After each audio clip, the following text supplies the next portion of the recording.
आप देख रहे हैं एसएमसी आवाज सैफी अब्बास के साथ। अरे क्या हो रहा है? सोनभद्र पुलिस पर ही देह व्यापार का आरोप लग रहा है। एसएमसी आवाज में एक बार फिर आपका स्वागत है। सोनभद्र पुलिस लाइन की हम बात कर रहे हैं, जहां पर आज पुलिस अधीक्षक डॉक्टर यशवीर सिंह ने एक प्रेस ब्रीफिंग दिया। और इस बार यह प्रेस ब्रीफिंग किसी अपराधी के लिए नहीं था, बल्कि खुद अपने पुलिस विभाग के कर्मी की छवि के लिए था। सबसे बड़ी बात यह है कि एक शिकायतकर्ता है जो लगातार शिकायत कर रहे हैं कि पुलिस विभाग परिवार देह व्यापार में लिप्त है, देह व्यापार कर रहा है। लेकिन आखिर ये शिकायतकर्ता कौन है? पर्दे के पीछे छुपा हुआ ये शिकायतकर्ता आखिर पकड़ में क्यों नहीं आ रहा है? इससे पहले भी शिकायत की गई थी कि पुलिस विभाग का परिवार देह व्यापार में लिप्त है। इसकी जांच की गई और ये फर्जी पाया गया। लेकिन पर्दे के पीछे जो शिकायतकर्ता, जो शरारती तत्व इस तरह पुलिस की साख पर बट्टा लगा रहा है, वो पकड़ में नहीं आया। अभी इस घटना को बीते हुए कुछ समय हुआ था कि एक बार फिर से पुलिस महानिरीक्षक के पास एक शिकायत पत्र पहुंचा और इस बार सोनभद्र पुलिस के कई पुलिस कर्मियों का नाम उसमें था कि उनके द्वारा ये शिकायत की गई है कि एक पुलिस परिवार देह व्यापार में लिप्त है। हालांकि ये जो पुलिसकर्मी जिनके नाम से ये शिकायत की गई थी, वो सारे के सारे सामने आते हैं और ये कहते हैं कि उन्होंने कोई शिकायत नहीं किया और ना ही वो किसी ऐसे पुलिस परिवार को या अपने किसी पुलिसकर्मी को जानते हैं जो इस तरह का देह व्यापार कर रहा है। अब सबसे बड़ी बात है कि कौन ऐसा व्यक्ति है जो पुलिस से ही पंगा लेने में लगा हुआ है? ऐसा शरारती तत्व कौन है जो पुलिस के तरफ ही इस तरह का गेंद फेंक रहा है? आखिर पुलिस उसे क्यों नहीं पकड़ पा रही है? जब पहली बार इस तरह का संगीन आरोप लगा था तो पुलिस चुपचाप रहकर उस शिकायतकर्ता तक क्यों नहीं पहुंच पाई? दूसरी बार इस तरह का संगीन आरोप लगता है तो आप ये सोचें कि इससे पुलिस विभाग की छवि तो खराब होती ही है, क्योंकि कहीं पर अगर अपराध होता है या कोई अपराध की सूचना देता है तो पुलिस उसके तह पर जाती है और उस अपराध को रोकती है, उस पर अंकुश लगाती है। लेकिन अगर पुलिस विभाग से जुड़ा हुआ परिवार ही निशाने पर आ जाए, उसके खिलाफ ही कोई शिकायतकर्ता लगातार शिकायत करे, वो किसकी तरफ इशारा कर रहा है? इस शिकायत के पीछे उसका उद्देश्य क्या है? क्या वाकई में वो किसी ऐसे परिवार पर इशारा कर रहा है जहां पुलिस जिस तक नहीं पहुंच पा रही है? ये सब जांच का विषय है। लेकिन पुलिस लगातार जब भी इस तरह की शिकायत मिली, उन्होंने जांच किया और फर्जी पाया। और अगर पुलिस विभाग से जुड़ा हुआ व्यक्ति या परिवार का कोई लेना देना नहीं है तो उनकी प्रतिष्ठा और खुद उनके स्वाभिमान का विषय है और इस तरह के शिकायतकर्ता के विरुद्ध भी कड़ी कार्रवाई होनी चाहिए। आप लोगों ने दिया है तो क्या मामला है और किस तरह से ये हो रहा है? ये बिल्कुल ही फर्जी तरीके से किसी व्यक्ति के द्वारा दिया गया है। हम लोग जो 17 लोगों का नाम प्रकाश में आ रहा है प्रार्थना पत्र में, ये सभी साथ में खड़े हैं। किसी ने भी इस तरह का एप्लीकेशन नहीं दिया है, पूरी तरह से फर्जी है।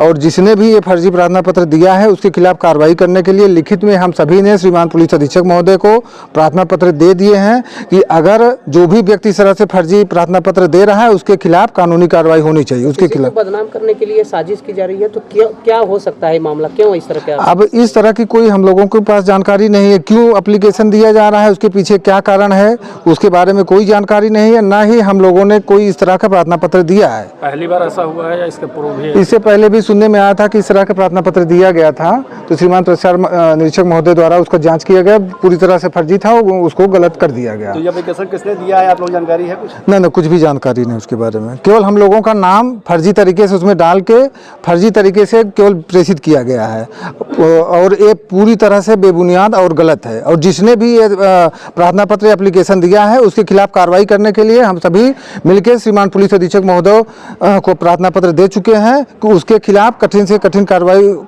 होनी चाहिए और जिससे भविष्य में कोई भी व्यक्ति किसी भी व्यक्ति का फर्जी तरीके से नाम का प्रयोग नहीं करना। कप्तान साहब क्या? हाँ, हम सभी लोग हैं, 17 लोग हैं। 17 लोगों ने श्रीमान पुलिस अधीक्षक महोदय को दे दिया है। जो भी है फर्जी तरीके से दिए उसके खिलाफ कार्रवाई।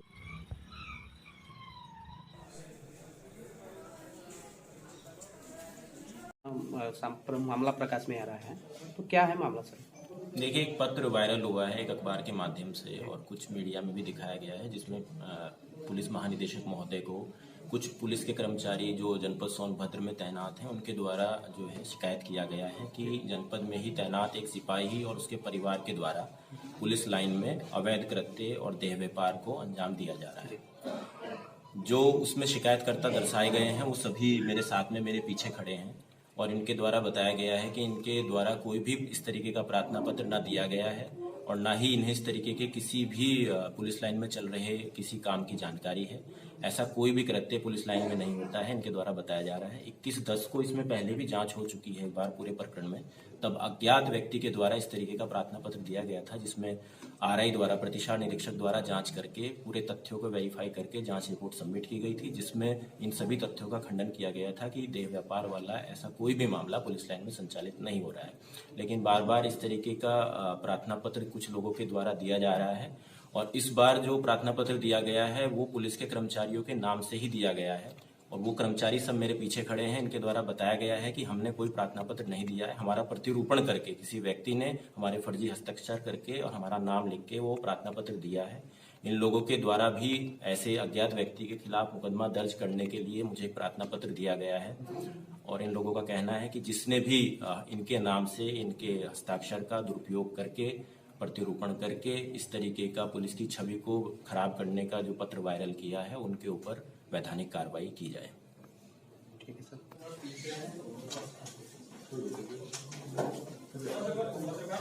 पीछे हो जाए तो बढ़िया रहेगा, बन जाएगा। ठीक है।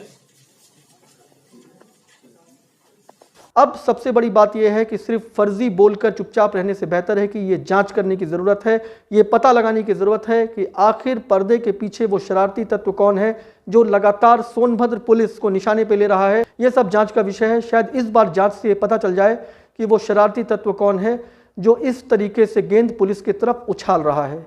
तो आप खुश रहें, स्वस्थ रहें, और खबरों के लिए SNC आवाज़ देखते रहें।